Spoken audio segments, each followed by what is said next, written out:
Welcome back, South Philly Sauce, an Audacy original, brought to you by 94 WIP and Jack Daniels. Ashlyn, Sullivan, Al Morganti here with you in studios. We got our coffee. We're ready to rumble. Really early morning session here. Yep. Do you think it's weird? A lot of people chirp me for this, that I don't carry around to-go cups. I carry around my mugs. I will not drink coffee out of a mug. I have to have paper. Right. I hate because I don't know, because I'm so used to just going to Wawa and grabbing it, or Dunkin' and grabbing it. I won't. In first place, I'm lazy. I want to clean it.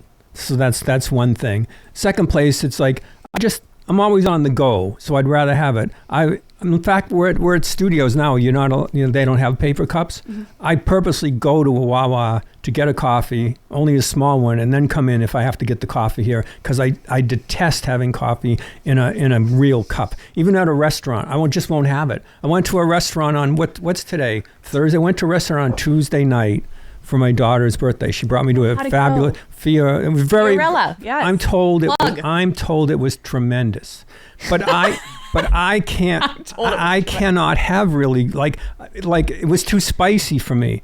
And they told you it was a fancy place. Yeah, they didn't have regular iced tea. It was some fancy, 4 names before tea. So I couldn't even drink that, and they didn't have Coors Light. So I'm out. So they told me this place was just, they loved the food. Just they thought it was great. The kitchen looked awful. So I went home and had tuna on a muffin, on a toasted muffin, after spending $324 to go in. This happens often, that I will go and it's like, this place is tremendous, and everybody, and I agree, it's tremendous. It's just over my head. I don't ski the Black Diamond.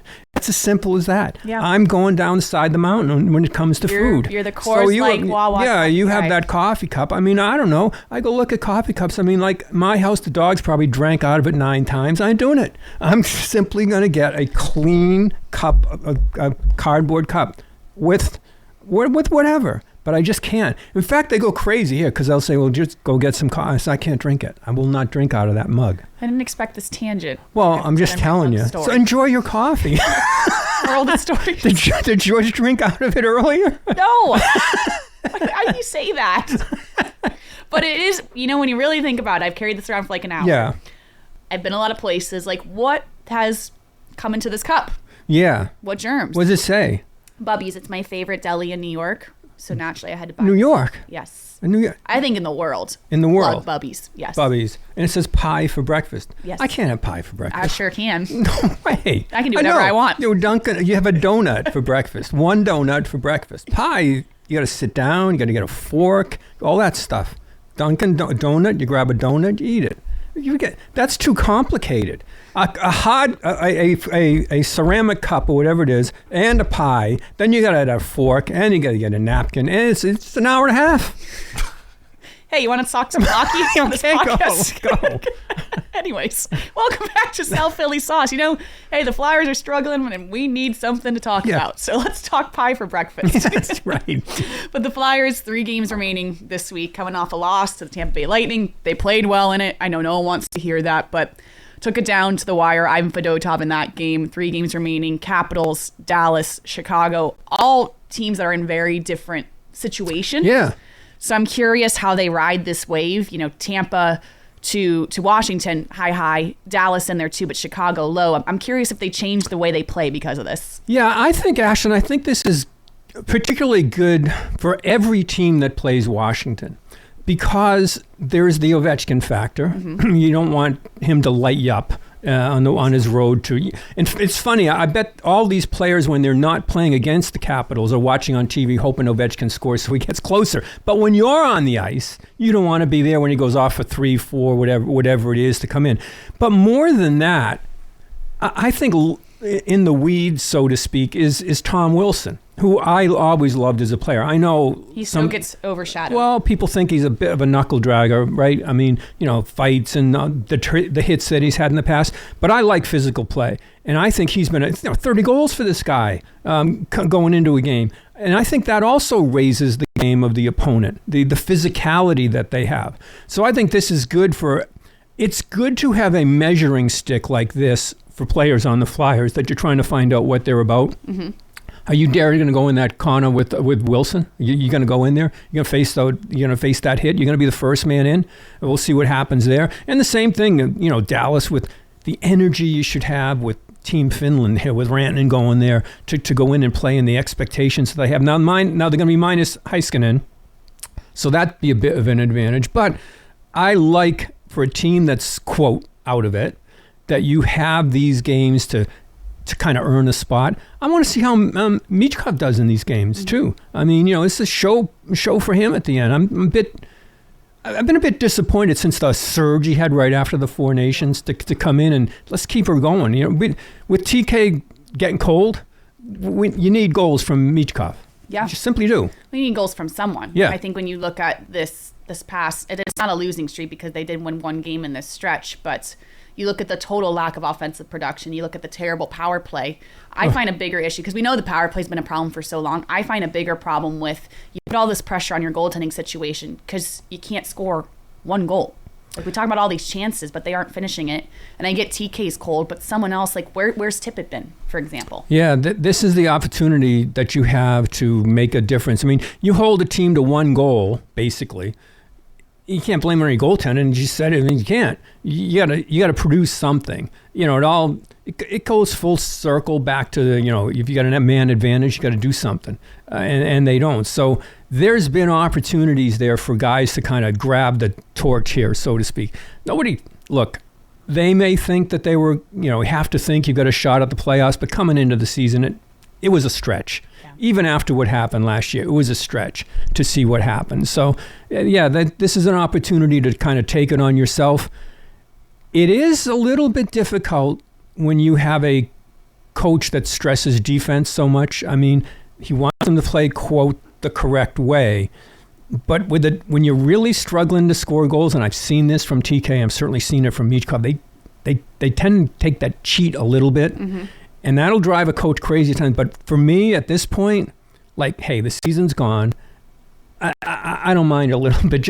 I think if TK cheats and gets a goal, it'll help him a whole lot. Oh, I absolutely. Whatever it takes at this point. I don't care what it looks like. I don't think anyone does. The celebration's going to be epic when it finally happens. But the Flyers, no doubt, are in a bit of a struggle here. And we talked a lot about John Tortorella, how he's going to handle this situation. We have a big interview coming up with Torts throughout this whole week in Flyers pregame live, 4 parts. We aired part 1 already where he talked a lot about what was interesting to me. He talked a lot about the future of where this team is, but he talked about top 6. Yeah. And he questioned a teeny bit. Like, we know Travis Konechny, we know Matvei Michkov are in that top 6. Yeah. He basically said, can Owen Tippett and Tyson Forster prove that they're solidified in that top 6? And then he very much left it open. Hey, we got to go get 2 centermans. Yeah, they need big centers. Yeah. I mean, it's which that's to plug and play that right away. Well, that's where I'm curious. Now, you sat down with him for 4 parts. I got to think that's a better part of an hour. Yeah, we were together 45 minutes. Yeah. Yeah. So now, I've known Torts for forever, right? He's can be a difficult character to get to open up at times. Mm-hmm. It's funny. He's pretty candid when he has, I'll call it an agenda or whatever. In other words, get his message across. But he really can slam the door shut when asked a direct question about something. I mean, it can end. Yeah. I'm just curious, how was he defensive, open, like we see the interview, but I mean, there's always editing and stuff like that. But just a general, was he wary of going into this? No, he was the most open-ended, the most positive. We've done 3 sit-downs now.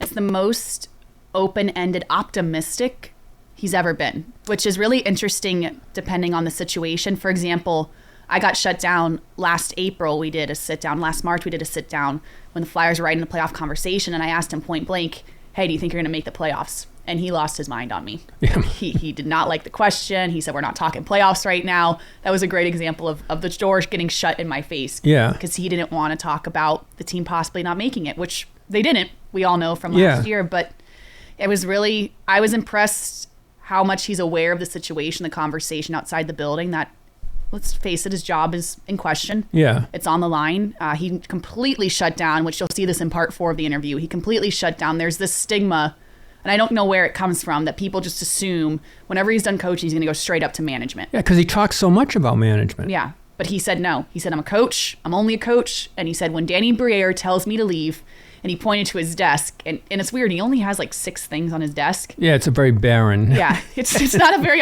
pleasant room. He said, I'll pack up these 6 things and I'll get the heck out of here. No questions asked.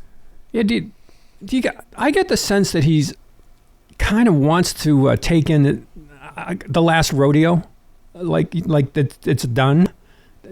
To me, he talked a lot about how he's very far from done.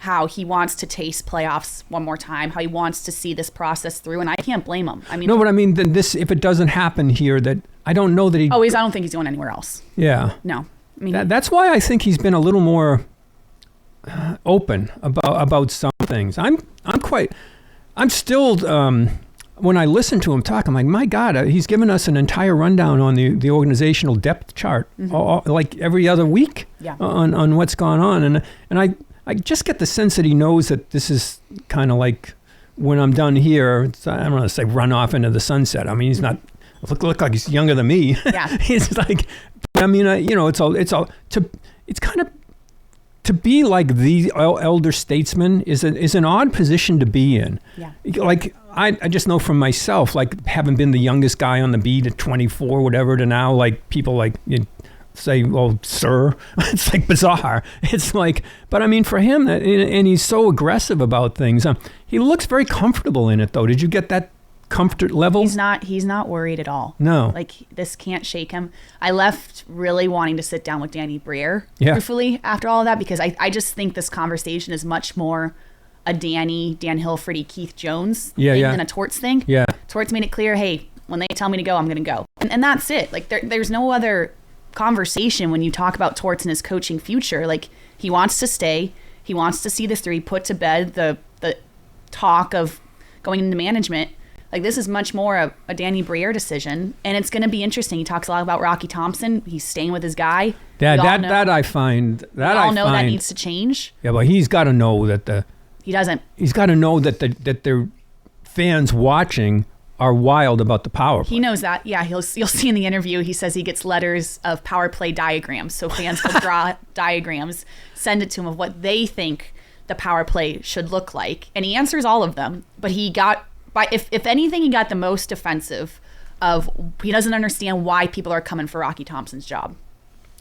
Well, I mean, a lot of it's just visual. I mean, I go crazy sometimes. Al. He's on the whiteboard on the power play, and I'm like, oh, I don't want nothing's working. Let's get rid of let's just like I'm thinking like still what we used to do back on the ponds, like throw sticks on the ice and just whoever gets the first 6 goes out there, whatever. First 5 goes out there. It can go out, including the goalie. Yeah, just let's just go and see what happens. But I'm glad that I've had this time to have him as a head coach. Like, I've gone through a lot of head coaches with the Flyers. He's the most interesting. And I've gone through Keenan, Pat Quinn, some real big characters, but I've never had anybody more willing to explain things, what's gone on, or saying, like, when he says nothing, it's a very loud something. Mm-hmm. It's a like very. He can't talk about his goaltending situation. Yeah, it's a very loud something. So I've enjoyed. I kind of hope he's back. He's going to be back. I mean, we'll see. Which I know is going to make fans upset. Well, I don't know where you go. Like, if there was an obvious, like, if you, like, didn't a football team just recently just fire somebody to go grab somewhere hot? Oh, the St. Louis Blues knew somebody was, look at this. I can't even. Hello. Yeah. Well, it's because I had my coffee in a cup and I'm all jangled here. But I mean, they knew there was somebody available to upgrade. Mm-hmm. But with this team where it is, do you really think there's somebody with a magic wand that's going to get you in the playoffs with questionable goaltending? Like, I get the whole talk of new age hockey. Torts is so old school. He's really hard on his young players. Look at the personnel on the ice. Yeah. Like, what coach is going to get this personnel to the playoffs? Tell me any guy. Well, no. It's like, you can't. You just want change to change, and I get that's Philly. But look at the look at what happened. I know people don't want to hear about the goaltending like an excuse. Look at the New York Islanders. They're not very good.